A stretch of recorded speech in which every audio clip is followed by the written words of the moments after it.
Whether you're looking for last-minute plans for this weekend or further on into the summer, we've got some great suggestions. So travel expert Jeanenne Tornatore is here with the perfect getaways for foodies, baseball fans, and thrill seekers. Jeanenne, thanks for coming on here today. Great to be here. Oh, it's always great to chat with you because I think you put trips together for our viewers that are just really great things that you can do in a weekend on a budget. Right, and I think that's key. They're doable, and you don't have to plan months and months in advance for these. Well, that's the thing. Sometimes we don't know when we get that extra day off or something, or maybe we get we just get that travel bug inside of us right beforehand. So let's start with a little thrill-seeking adventure you can take not too far away. Right, well, summer's the time for roller coasters and theme parks, right? And if you don't have the budget for some place like Disney, the good news is within a 5-hour drive, you can hit one of the theme parks that is known for its roller coasters. It's known as the roller coaster capital of the world. So Sandusky, Ohio. Oh, yeah. Again, less than a 5-hour drive. You have Cedar Point.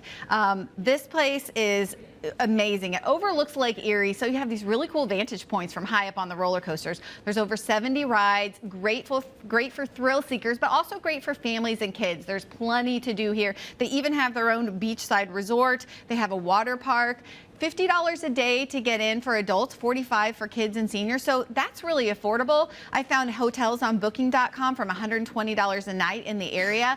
So absolutely doable for a weekend getaway. Yeah, that's so smart. Drive for 4 or 5 hours, maybe spend the night, and then the next day you do it. You can only do one. You could maybe just do one night too. Right. Easy stuff. And then Cleveland is just an hour further. And, you know, they have a burgeoning foodie scene, great sports scene, art. So that's a really fun town to hit if you're already that far over. And the Rock and Roll Hall of Fame. Okay. Absolutely. All right, 2 baseball parks that I've been to. I love, as a baseball fan, going to find wherever your team's playing on the road, going to one of their ballparks, and there's a bunch within 5 or 6 hours driving from here. I mean, if you're a true baseball fan, a stadium or a ballpark, tour is one of those bucket list things to do. Is hit as many as you can, right? And in Chicago, we're so well positioned, like you said, to hit so many. Of course, you have Milwaukee, just an hour north, but you can even do a fun loop where you head 5 hours south to St. Louis, hit Busch Stadium. Lots of great things for families to do there in the city. Again, then head east over to Cincinnati, hit the Great American Ballpark.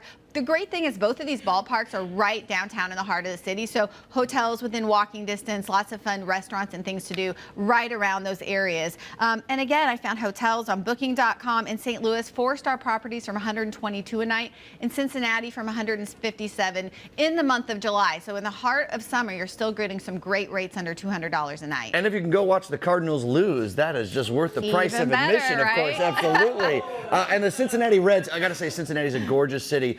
I went there for a game for Reds Cubs, and I was kind of blown away with how beautiful it was with the river right there. It's really great stuff. And there are even some hotels where if you're up on the balconies, you can look over into the ballpark, which is really cool stuff. All right, let's go a little bit further south because we really want that heat and humidity here, but they are attainable for a little bit of a long weekend down in Texas and down in New Orleans. Yeah, right? and here we're talking one of the hottest trends in travel right now, which is foodie travel. Ooh, yeah. Even travel site booking.com, their survey said 40% of travelers say a gourmet adventure is one of the top trips they want to take. And I mean, who doesn't want to go travel around and just eat your way around a city? And nearly every city has its own foodie scene, but really this time of year, the place to go is to head south to these destinations that are in their off season. The temperatures are hot, down south, so you're going to get great prices, not just on airfare, but on hotels, less crowds, more availability for these type of tours. So first, like you said, we're starting in New Orleans, one of the best foodie cities, I think, in the country. There are great walking foodie tours of the French Quarter where you get to get everything from beignets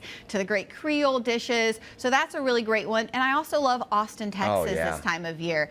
You're not only getting great food from Tex-Mex to barbecue, but you're getting the live music. So it's kind of a whole package there. So those are 2 of my favorites. And the music too. And I did not even think of how hungry I was till I saw some of that video. Jeanenne, thanks for stopping by. We appreciate it. Happy traveling. All right, so check out TornatoreTravels.com for more on these awesome details.